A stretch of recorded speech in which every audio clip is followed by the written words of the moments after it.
Bismillahirrahmanirrahim. Assalamualaikum warahmatullahi wabarakatuh.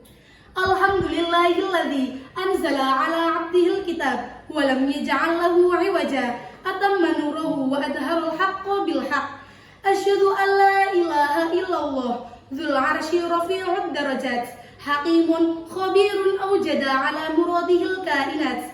Wa asyhadu anna Muhammadan abduhu wa rasuluh al-mutahaqqiqu bikamalil awsaf afiful lisan faiqul hanan sari'ul inqitaf. Pada kesempatan kali ini saya akan membahas tentang ukhuwah Islamiyah. Qala Allahu fil Qur'anil Karim, innamal mu'minu ikhwatun fa aslihu baina akhwaykum wattaqullaha la'allakum turhamun.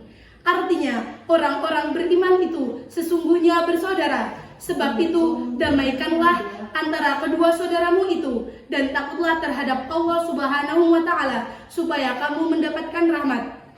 Ukhuwah Islamiyah atau persaudaraan dalam Islam tidak hanya sebatas mengucapkan salam dan memperkenalkan diri, namun lebih dari itu, ia merupakan ikatan batin yang sangat kuat dengan tujuan untuk mempertahankan tali persaudaraan antara sesama umat muslim. Ukhuwah bukan hanya sekedar hubungan darah atau keluarga. Lebih dari itu, ukhuwah Islamiyah adalah persaudaraan melintasi suku, bangsa, bahkan batas geografis. Karena ukhuwah dibangun atas dasar keimanan dan ketakwaan kepada Allah Subhanahu wa Ta'ala.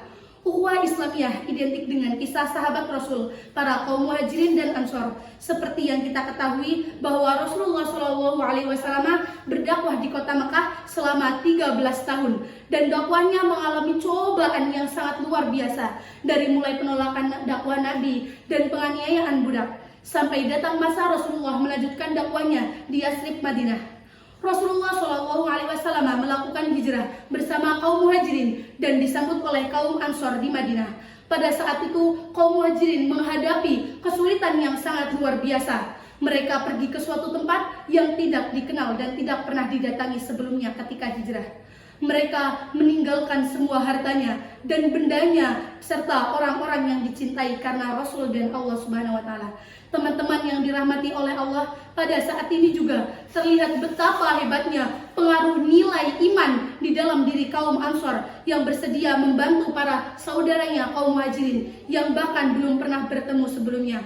Kaum Ansor bersedia membantu kaum Muhajirin dari segi sandang, pangan, maupun papan, bahkan mendahulukan kaum Muhajirin dalam segi hal. Rasulullah mempersaudarakan orang Muhajirin dan Ansor. Bisa kita ketahui kisah tersebut dalam surat Al-Hasyr. Walladzina tabawwa'ud dara wal imana min qablihim yuhibbuna man hajara ilaihim wa la yajiduna fi sudurihim hajatan mimma utu wa yusiruna ala anfusihim walau kana bihim khasasah wa may yuqa suha nafsihi fa ulaika humul muflihun. Dan orang-orang yang telah menempati kota Madinah dan telah beriman, yaitu kaum Ansor, sebelum kedatangan mereka kaum Muhajirin, mereka kaum Ansor mencintai orang yang berhijrah kepada mereka Muhajirin. Dan mereka kaum Ansor tidak menaruh keinginan dalam hati mereka terhadap apa-apa yang mereka berikan, yaitu kaum Muhajirin. Dan mereka mengutamakan orang-orang Muhajirin atas diri mereka sendiri, sekalipun mereka dalam kesusahan. Persaudaraan seperti ini dapat menghasilkan ukhuwah yang sangat kuat dan erat, sehingga dapat menjadi landasan bagi terciptanya masyarakat muslim yang beradab dan sejahtera. Teman-teman yang dirahmati oleh Allah, kisah di atas merupakan salah satu contoh dari berbagai kisah yang menjelaskan ukhuwah Islamiyah, karena pada dasarnya nilai-nilai Islam dengan segala peraturannya sudah ditetapkan. Salah satu dalam menjaga persaudaraan antara sesama umat dan untuk menghindari perpecahan. Namun ironisnya, pada masa sekarang ini banyak faktor yang mengaruh nilai Islam dan kebudayaan agama. Beberapa orang menganut kehidupan individualisme, mengutamakan kepentingan sendiri, mengejar target-target duniawi, sehingga membuat mereka lupa akan apa hakikatnya tujuan hidup di dunia. Pada masa sekarang ini, perpecahan tersebar di segala aspek kehidupan, sampai masa ketika para umat muslim sendiri lebih takut dan lebih mengucilkan orang yang bercadar. Namun, malah mewajarkan orang-orang yang mengikuti fashion dan kebiasaan-kebiasaan yang menyalahi aturan Islam. Kebenaran selalu terkalahkan oleh fitnah dan kekuasaan duniawi. Dari permasalahan yang terjadi di dunia sekarang ini, perlu kita ingat kembali dan selalu kita tanamkan dalam hati apa sebenarnya tujuan manusia diciptakan di dunia. Wa ma khalaqtul jinna wal insa illa liya'budun. Manusia diciptakan di dunia tidak lain dan tidak bukan adalah untuk menyembah dan beribadah kepada Allah Subhanahu wa taala. Ketika manusia menyadari bahwa tujuan hidup adalah untuk beribadah dan untuk mendapatkan ridho Allah Subhanahu wa taala, maka kita akan menjalani kehidupan di dunia ini atas dasar ridho Allah.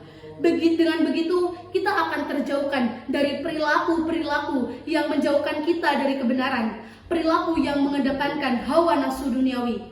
Kesadaran tersebut harus kita bangun. Untuk apa kita berteman satu sama dengan yang lain? Untuk apa kita menyayangi dan berbuat baik kepada tetangga kita? Untuk apa kita harus memuliakan tamu yang datang ke rumah kita? Untuk apa kita bersosialisasi dan membantu orang-orang yang membutuhkan?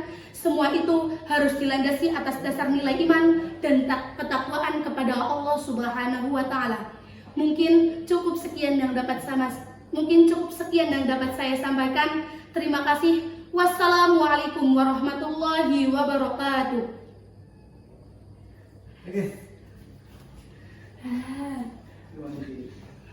Oh my goodness.